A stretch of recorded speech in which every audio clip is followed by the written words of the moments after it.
ঈদের প্রস্তুতি নিয়ে সবাই ব্যস্ত, তো আমিও সেম। আসসালামু আলাইকুম, কেমন আছেন আপনারা সবাই? আল্লাহর অশেষ রহমতে আমিও ভালো আছি। আজকে আমি শেয়ার করব 8 থেকে 10টি কিচেন টিপস, কিভাবে মশলাগুলো খুব সহজে গুছিয়ে রাখলে ঈদের দিনের কাজগুলো সহজ হয়।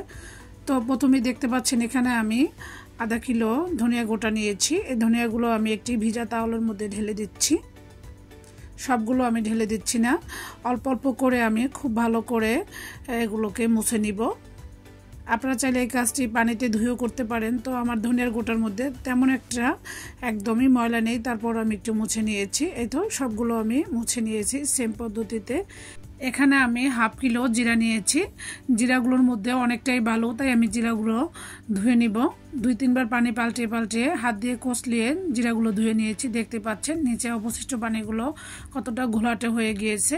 এভাবে আমি সবগুলো জিরা ধুয়ে পানিটাকে ছাঁকনির উপরে রেখে একবারে ঝরিয়ে নিব। এরপরে আমি একটি ছড়ানো প্লেটে ছড়িয়ে 2 থেকে 3 ঘন্টা সময় নিয়ে শুকিয়ে নিব। এতে করে জিরাগুলো একবারে মুচমুচে হয়ে যাবে। দেখতে পাচ্ছেন আমি এখানে কিন্তু অনেক রকমের মশলাই রোদে দিয়ে রেখেছি। ধনিয়া, জিরা এবং আমার একটা মিক্স মশলা করব, সেটা বড়ই। সব কিছু মিলিয়ে আমি এইভাবে সবসময় মশলাগুলো রোদে শুকিয়ে সংরক্ষণ করি। তাতে করে আমার কাছে কাঁচা মশলার ঘ্রাণটা বেশি ভালো লাগে ভেজে সংরক্ষণ করার চেয়ে। তো অনেকেই হালকা তেলেও সংরক্ষণ করেন, তাতেও সমস্যা নেই। তো আমার কাছে কাঁচা করলে ভালো লাগে। এই তো দেখতে পাচ্ছেন এখানে আমি 2 কাপ জিরা নিয়েছি। এখন আমি এই জিরাগুলো বেটে নিব। দেখতে পাচ্ছেন কতটা সহজে জিরাগুলো একদম এক বাটার মধ্যেই মিহি হয়ে যাচ্ছে। কিছু জিরা আমি কাঁচাই ব্লেন্ড করে নিব। তো এই জিরাগুলো একদম কাঁচা থাকতে এগুলো মিক্স করতে অনেক বেশি সময় লাগে। তো এগুলো একদম এক বাটাতেই মিহি হয়ে গিয়েছে। এই তো গুঁড়ো করা জিরার মধ্যে কিছু পানি দিয়ে আমি এগুলো আরও মিহি করে বেটে নিয়েছি। আমি এখানে 2 বাটা দিয়ে মিহি করে নিচ্ছি। আপনারা চাইলে কাজটা ব্লেন্ডারও করতে পারেন। তো শিলপাটা একদমই সহজে করে নেওয়া যায়, তাই আমি শিলপাটায় করেছি। এখন আমি আমার পছন্দ মতো অল্প অল্প করে একটি বক্সে রেখে দিব। প্লিজ আপনাদের কাছে আমার ছোট্ট একটি অনুরোধ, আপনারা যারা আমার চ্যানেলে নতুন এসেছেন ভিজিট করার সময় অবশ্যই একটি লাইক এবং চ্যানেলটি সাবস্ক্রাইব করে পাশেই থাকবেন। এই তো আমি একটি পদ্ধতিতে জিরা বেটে নিয়েছি। এখন আমি আরও কিছু জিরা নিয়েছি, এটা আমি ব্লেন্ড করে নিব।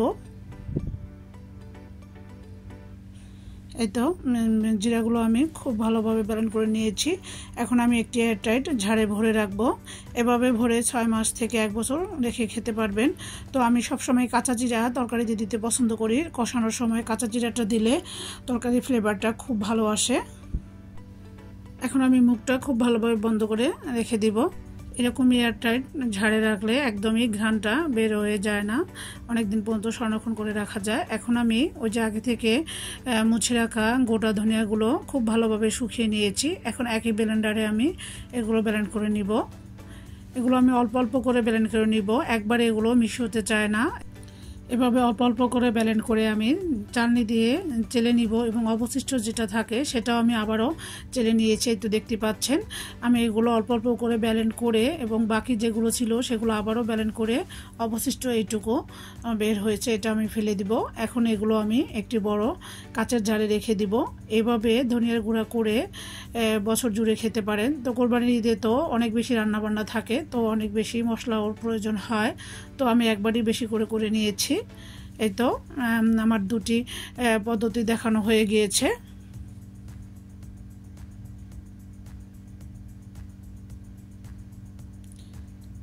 টিপস নাম্বার 3, এখানে আমি 10-12টি পেঁয়াজ কুচি করে খুব ভালোভাবে ব্লেন্ড করে নিয়েছি। এখন আমি একটি পলিথিন কাগজ বিছিয়ে বক্সের মধ্যে পেস্টটুকু ঢেলে দিচ্ছি। এভাবে ঢেলে আমি ডিপ ফ্রিজে সংরক্ষণ করে রেখে দিব 1 দিনের জন্য। 1 দিন পরে আমি নামিয়ে 5 মিনিট রেখে এভাবে তুলে একটি নাইফের সাহায্যে আমার পছন্দ মতো কাট করে নিব।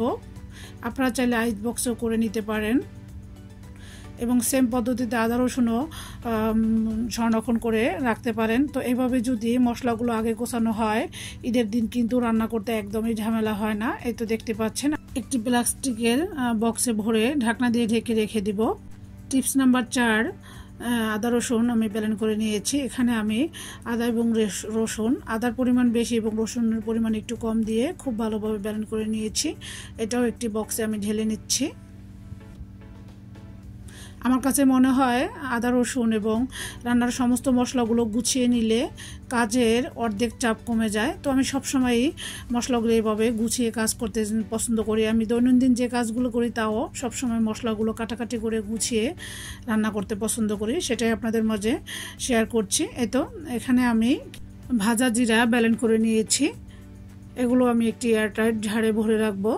যে কোনো গুঁড়া মশলাই এয়ারটাইট ঝাড়ে ভরে আটকে রাখলে 6 মাস থেকে 1 বছর খেলেও কোনো রকমই ঘ্রাণটা নষ্ট হয়ে যায় না। এ তো দেখতে পাচ্ছেন আমি এখন ঝাড়ের মুখটাকে বন্ধ করে দিয়ে দিব। এই তো আমার 5 নাম্বার টিপস হয়ে গিয়েছে। এখানে আমি কিছু পেঁয়াজ বেরেস্তা করে নিয়েছি। এই পেঁয়াজ বেরেস্তার ভিডিওটি আমার চ্যানেলে দেওয়া আছে, চাইলে দেখে নিতে পারেন। তো এখানে আমি আর সবগুলো A to Z ভিডিও দেখিয়ে ভিডিওটা বড় করতে চাই না, তখন আপনারা বোরিং হয়ে যাবেন, একদমই ভিডিও দেখতে চাবেন না। তাই আমি শর্টকাটভাবে ভিডিওটি আপনাদের মাঝে শেয়ার করছি। 6 নাম্বার টিপস হচ্ছে পেস্তা বাদাম, কাজু বাদাম, কাঠবাদাম উপরে ছিলাটা ফেলে ফ্রেশ করে রেখে দিয়েছি একটি বক্সে করে, এবং নিয়েছি কিছু কিশমিশ। এগুলো আমি ডেজার্ট আইটেম বা ফিরনিতে ব্যবহার করব। এখন আমি বক্সের মুখটাকে ঢেকে নিচ্ছি। দেখতে পাচ্ছেন এখানে আমি পেঁয়াজ বেরেস্তা, জিরা, আদা রসুন এবং বাদাম একসাথে গুছিয়ে রেখেছি। এখন আমি একটি ব্লেন্ডার ঝাড় নিয়েছি, এর মধ্যে আমি রোস্টের জন্য একটি মশলা তৈরি করব। এখানে আমি 3 রকমের বাদাম নিয়েছি, চীনা বাদাম, কাঠবাদাম, কাজু বাদাম উপরে ছিলাটা ফেলে দিয়েছি, এবং নিয়েছি 2 টেবিল চামচ কিশমিশ। এখন আমি দিয়ে দিব 1 টেবিল চামচ পেঁয়াজ বেরেস্তা। এখন সব কিছু আমি একটু পানি দিয়ে খুব ভালোভাবে ব্লেন্ড করে নিব। এই তো আমি ব্লেন্ড করে নিয়ে এসেছি। এভাবে আমি সব কিছু গুছিয়ে নিচ্ছি। আপনাদের যদি আমার ভিডিওটি ভালো লাগে প্লিজ লাইক, শেয়ার, কমেন্ট এবং সাবস্ক্রাইব করে পাশেই থাকবেন। খুবই মিহিভাবে ব্লেন্ড করা বাদামের মিশ্রণগুলো একটি বক্সে ঢেলে নিচ্ছি। এই তো এখন আমি বক্সের মুখটা আটকিয়ে এটা আমি ডিপ ফ্রিজে রেখে দিব। নর্মাল ফ্রিজেও রাখা যাবে, যেহেতু ঈদের আরও 2-3 দিন বাকি আছে, তো আমি ডিপ ফ্রিজে রেখে দিয়েছি। আশা করি আমার আজকের ভিডিও ভালো লেগেছে। সবাইকে ঈদের অগ্রিম শুভেচ্ছা জানিয়ে আজকের মতো তাহলে এখানে বিদায় নিচ্ছি। আল্লাহ হাফেজ।